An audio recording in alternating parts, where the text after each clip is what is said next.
साथियों, नमो बुद्धाय, जय भीम। हमेशा की भांति एक बार पुनः हम लेकर आ गए हैं डॉक्टर अंबेडकर संदेश। डॉक्टर अंबेडकर संदेश में नियमित सुबह 5 बजे आवाज़ का ऑफिशियल यूट्यूब चैनल के माध्यम से हम नियमित लेकर आते हैं बाबा साहब का क्रांतिकारी भाषण या बाबा साहब के लेख। आज बाबा साहब का स्पीच जरूर नहीं है, लेकिन एक परिषद होने जा रही है कामगार मजदूरों की, और उस परिषद का सूचना पत्रक जारी किया गया। उस सूचना पत्रक में जो डेट निर्धारित की गई, तो उसमें बाबा साहब भी अपना पत्र लिखते हैं महासचिव के नाम से कि वो डेट्स न रखकर आखिर कौन सी तारीख उनके लिए सुइटेबल रहेगी। अब देखने वाली बात होगी डॉक्टर अंबेडकर संदेश में कि बाबा साहब की वो बात मानी जाती है या नहीं मानी जाती है, और क्या परिणाम होता है। आज के डॉक्टर अंबेडकर संदेश में आइए देखते हैं क्या सूचना पत्रक है, आखिर कौन सा कार्यक्रम होने जा रहा है। निश्चित रूप से मुझे पूरा भरोसा है कि आपने हमारे इस YouTube चैनल को, आवाज़ का ऑफिशियल को सब्सक्राइब जरूर कर लिया होगा, क्योंकि इसी YouTube चैनल के माध्यम से आपको नियमित बाबा साहब के लेख और बाबा साहब के जीवन संघर्ष भाषण से परिचित होने का सुनहरा मौका मिलता है।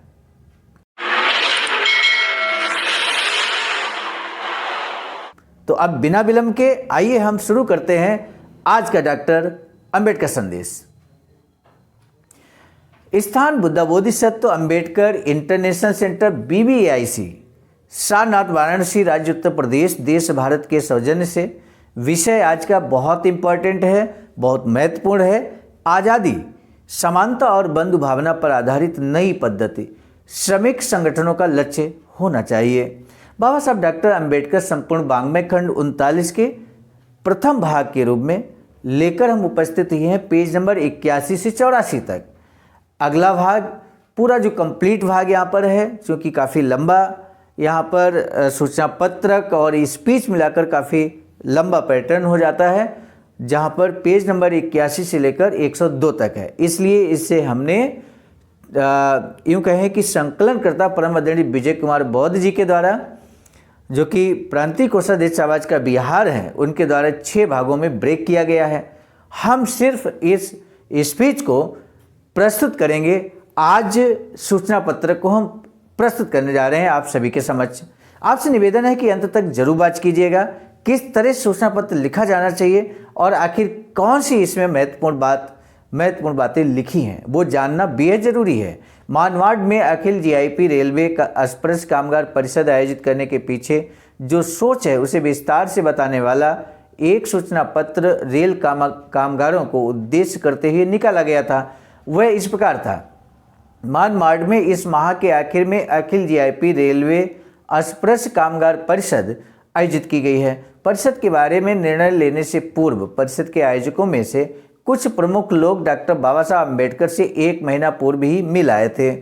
आज कठिन आर्थिक हालात के कारण सब जगह बुरा हाल है। गरीब कामगारों को इन हालात का तीव्र एहसास हो रहा है और स्पर्श कामगारों की कठिनाइयों की कोई सीमा नहीं रही है। स्पर्श कामगारों से थोड़ी बहुत परेशानी तो है ही, साथ में अधिकारियों के कारण जो परेशानियां उठानी पड़ती हैं, उनके बारे में शिकायत सुनने के लिए कोई जिम्मेदार लोग उपलब्ध नहीं है, या उनकी शिकायतों को सही तरीके से अधिकारियों के सामने रखने के लिए कोई प्रतिनिधि नहीं है। अपनत्व की भावना के बगैर कोई काम नहीं हो सकता है। ये सत्य उनके अब तक के कटु अनुभव से पूरी तरह समझ में आ गई है। रेल के राक्षसों से मेहनत वाला काम रात दिन करना और उसके बदले में दिन में एक बार पेट भर खाई जा सके इतनी रोटी लायक वेतन भी मुश्किल से मिलेगा। इस काम को करते हुए पारिवारिक जिम्मेदारियां निभाते हुए कर्जों में डूबने सी हालत होती है सो अलग। ऐसे मुश्किल हालात अस्पृश्यता के कलंक के साथ सहते रहना दिनों दिन और भी कठिन होता जा रहा है। इन सभी बातों के बारे में पूरी तरह सोच विचार कर सभी अस्पृश्य कामगारों को इकट्ठा कर हमारे अगले कार्य की रूपरेखा बनने के लिए कामगारों में से कुछ लोगों ने तय किया है कि वे अखिल GIP रेलवे स्पर्श कामगार परिषद का गठन करेंगे। मानवाड़ में होने वाली इस परिषद की अध्यक्षता स्पर्शियों के सम्माननीय नेता डॉक्टर बाबा साहब अम्बेडकर ने स्वीकारना मंजूर किया है। अस्पृश्य वर्ग की सर्वांगीण उन्नति करते हुए उन्हें राजनीतिक अधिकार दिलाने के लिए डॉक्टर बाबा साहब का आज तक स्वार्थ त्याग के बारे में जनता अच्छी तरह जानती है। हिंदुस्तान की जीआईपी रेल में अस्पृश्य वर्ग के कई कामगार हैं। उनका सही संगठन अगर बनाया जाए तो पूंजीपति और मिल मालिकों के खिलाफ छिड़ी उनकी लड़ाई के बारे में योग्य चर्चा होकर इस परिषद के अधिवेशन के जरिए अखिल भारतीय रेल कर्मचारियों के हित की कई बातें होंगी, इसमें कोई शक नहीं है। केवल किताबें पढ़कर इस बात का अंदाजा नहीं हो सकता कि कामगारों का जीवन कितना कष्टमय होता है। प्रत्यक्ष रूप से जब तक उनके जीवन में शामिल हुए बगैर उनके असहनीय हालात के बारे में सोच पाना मुश्किल है। रेलवे जैसी बलाढ्य व्यापारिक संस्था के लिए अपने कर्मचारियों का ख्याल रखना कितना जरूरी है, ये किसी और के बताने से कोई फायदा नहीं। इन अमीरों को ही उसका एहसास होना जरूरी है, जिनकी मेहनत के बल पर हम अमीर बनकर ऐशो आराम में जी रहे हैं। उन श्रमिकों को कम से कम 2 वक्त भर पेट खाना मिल सके, इतना वेतन देना हर मिल मालिक का, हर अमीर का और हर पूंजीपति का पहला कर्तव्य है। श्रमिकों की लड़ाई भूखी लड़ाई है। खुद को और अपने परिवार को 2 वक्त की नॉन रोटी कैसे मिल पाएगी, इसी चिंता में कामगार डूबा रहता है। ऐसे में थोड़ा आराम या ऐशो आराम के बारे में सोचने की उनकी मानसिक स्थिति नहीं होती। इन सभी हालात पर सोचने के बाद ही आज की परिषद लेने की बात तय हुई है। इस परिषद को सफल बनाने के लिए मनमाड, भूसावल, कल्याण, इगतपुरी, नंदगांव, दौंड, सोलापुर, ठाणे और मुंबई आदि जगहों के प्रमुख कार्यकर्ताओं ने डॉक्टर बाबा साहब अम्बेडकर के साथ पहले ही सोच विचार किया है। परिषद के बारे में जानकारी मिलते ही मुंबई से लेकर दिल्ली और इलाहाबाद, लखनऊ, कानपुर, जबलपुर, रायपुर आदि बेंच लाइन विभागों से परिषद को सफल बनाने के लिए प्रत्यक्ष सहानुभूतिपूर्वक समर्थन मिल रहा है। इस प्रकार हर प्रांत के प्रतिनिधियों की प्राथमिक स्वरूप की परिषद को सफल बनाने के लिए सभी अस्पृश्य रेलवे कामगार परिषद के चालकों को अपनेपन से अपने ही कार्यक्रम के रूप में मानकर मदद करें। परिषद के महासचिव हैं श्री R.R. पवार। उनके कार्य के बारे में अस्पृश्य रेल कर्मचारी जानते हैं तथा साथ ही हमारे परम पूज्य नेता और पृथक मजदूर पार्टी अर्थात स्वतंत्र लेबर पार्टी के अध्यक्ष डॉक्टर बाबा साहब अम्बेडकर की अध्यक्षता में ये परिषद हो रही है। सम्मानित साथियों, आगे हम पत्रक को पढ़ें उससे पहले हम आपको बता दें, क्या आपने आज अर्थात 28 नवंबर 2023 को जो डॉक्टर अम्बेडकर संदेश नंबर 244, प्रत्येक अम्बेडकर संदेश का एक नंबर जारी किया जा रहा है, एक एपिसोड नंबर जारी किया जा रहा है और ये जो अम्बेडकर संदेश आपको मिला ये 245 नंबर का है और 244 की हम बात करें, क्या आपने 244 नंबर अम्बेडकर संदेश सुना है या नहीं?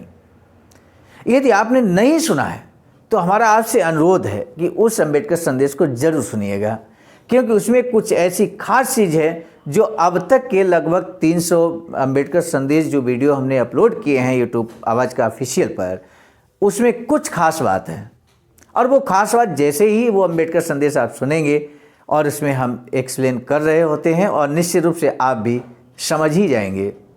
तो इससे हमारा अनुरोध है कि उस अम्बेडकर संदेश को आप अंत तक जरूर बात कीजिएगा और इस अम्बेडकर संदेश को यहाँ तक सुना। अब हम आगे कंटिन्यू करते हैं। परिषद का अनुरोध पत्र तथा चंदे के लिए रसीद पुस्तक सभी जगहों के कार्यकर्ताओं के पास भेजी गई हैं। हर अस्पृश्य रेलवे कामगार को परिषद का प्रतिनिधि बनना ही होगा। आत्मनिर्भरता के जरिए अपना संगठन खड़ा किए बगैर हमारे कार्य को सच्ची सफलता नहीं मिलेगी। डॉक्टर बाबा साहब का ये संदेश हर अस्पृश्य रेल कामगार अपने मन में जागृत रखे। मनमाड की ये जीआईपी रेल अस्पृश्य कामगार परिषद को सफल बनाना हमारे श्रमिक आंदोलन के लिए विशेष महत्वपूर्ण है। इस बात को हर कोई ध्यान में रखे और परिषद को तन मन धन से सहयोग देकर सफल बनाने का निश्चय करें।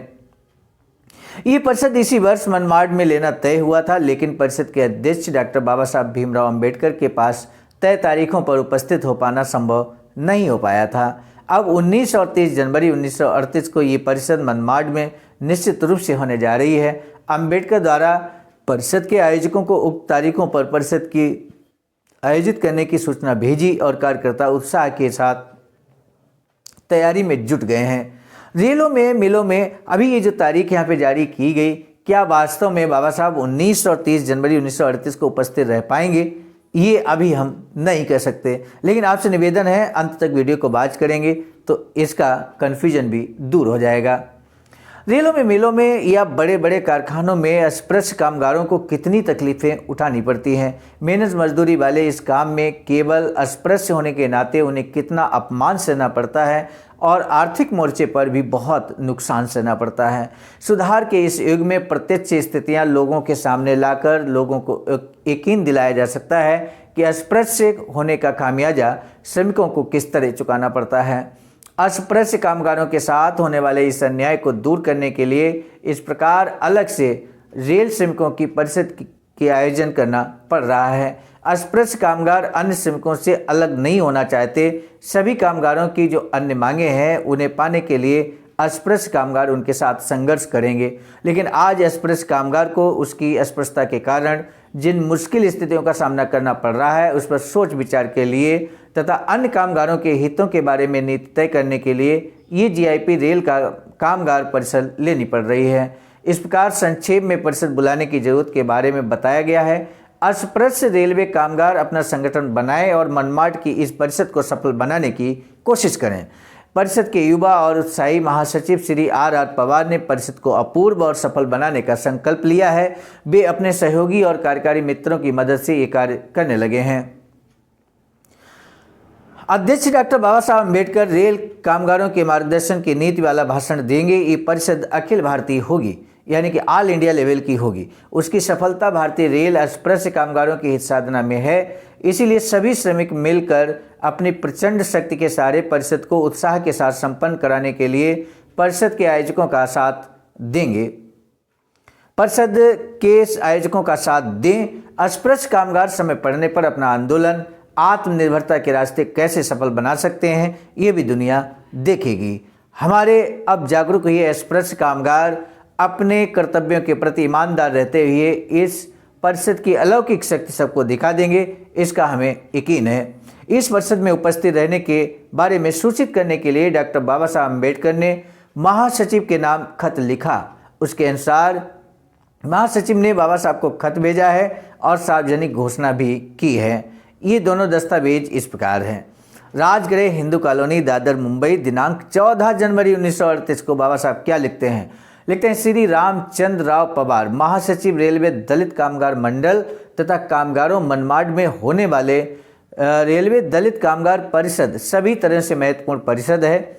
और बाबा साहब यहाँ पर देखिए क्या कुछ कहते हैं। महासचिव ने ही ये सूचना पत्रक जारी किया है और उस सूचना पत्रक के जवाब में बाबा साहब क्या लिखते हैं?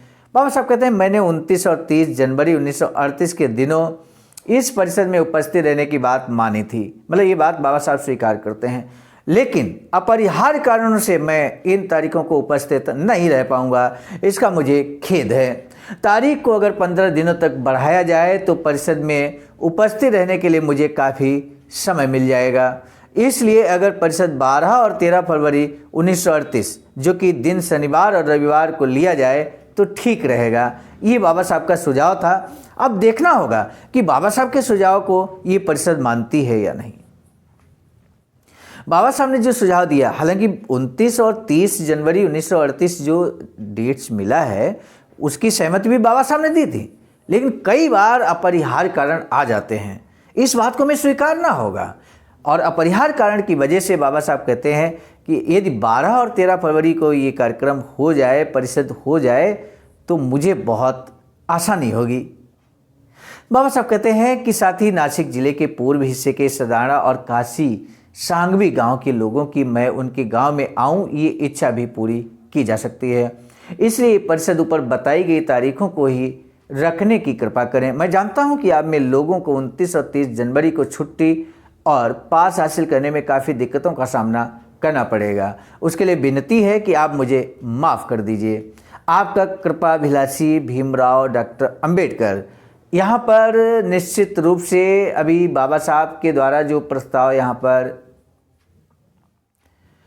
बाबा साहब के द्वारा यहाँ प्रस्ताव जो रखा गया है, एक सुझाव दिया गया कि 13 फरवरी 1938 को आज के डॉक्टर अंबेडकर संदेश में अभी आंसर इसका नहीं मिल पाया, यानी कि आपको इंतजार करना होगा अगले भाग में। लेकिन हम आपको बता दें, ये बेहद सकारात्मक स्पीच, सकारात्मक जवाब होगा महासचिव का। परिषद के जो महासचिव हैं उनका बहुत ही सकारात्मक जवाब होगा और निश्चित रूप से बाबा साहब की बात को वो मानेंगे, ऐसा मुझे पूरा विश्वास है। लेकिन इसे कंफर्म करने के लिए अगला डॉक्टर अंबेडकर संदेश आप जरूर सुनिएगा, ये हमारा आपसे विनम्र निवेदन है। आज का पहला प्रश्न, हर मिल मालिक का, हर अमीर का और हर पूंजीपति का पहला कर्तव्य क्या है? बाबा साहब डॉक्टर भीमराव अंबेडकर ने अस्पृश्य रेलवे कामगार अपना संगठन बनाने के लिए क्यों कहा है? बाबा साहब क्यों चाहते हैं कि अस्पृश्यों का जो रेलवे कामगार परिषद है, संगठन है, वो बनना चाहिए? इस बारे में आपको अपने विचार देने हैं। सामान्य साथियों, हर डॉक्टर अंबेडकर अनुयायी जो डॉक्टर अंबेडकर संदेश को नियमित वाच करते हैं, वीडियो को लाइक, कमेंट, शेयर करने का कार्य करते हैं और ऐसे मिशनरी साथी निश्चित रूप से हमारे लिए प्रेरणा स्रोत हैं। हम आपके प्रश्नों के उत्तर देखकर और साथ ही साथ आपके कमेंट्स, आपके लाइक को समझकर, देखकर उसकी संख्या से मोटिवेट होते हैं। मुझे पूरा भरोसा है कि आप इसी ऊर्जा के साथ नियमित डॉक्टर अंबेडकर संदेश को वाच करते रहेंगे। आज का डॉक्टर अंबेडकर संदेश समाप्त करने से पहले हम बता दें, बाबा साहब की एक अधूरी इच्छा वैचारिकी सेंटर बनाने की है और ऐसा ही वैचारिकी सेंटर सारनाथ, वाराणसी, राज्य उत्तर प्रदेश में आवाज़ का BBS3 आईडासा के द्वारा और मिशनरी साथियों के द्वारा यहाँ पर निर्माणाधीन है। और इसमें यदि आपका अमूल्य योगदान हो जाए, इस समय नक्शा पास कराने की कार्रवाई चल रही है और उसमें निश्चित रूप से आपके अमूल्य योगदान की आवश्यकता महसूस की जा रही है। दिए गए अकाउंट नंबर पर आप भी अपना अमूल्य योगदान कर सकते हैं। बहुजन बोधि समाज संघर्ष समिति, जिसे BBS3 के नाम से जानते हैं, अनुसांगिक संगठन है आवाज का।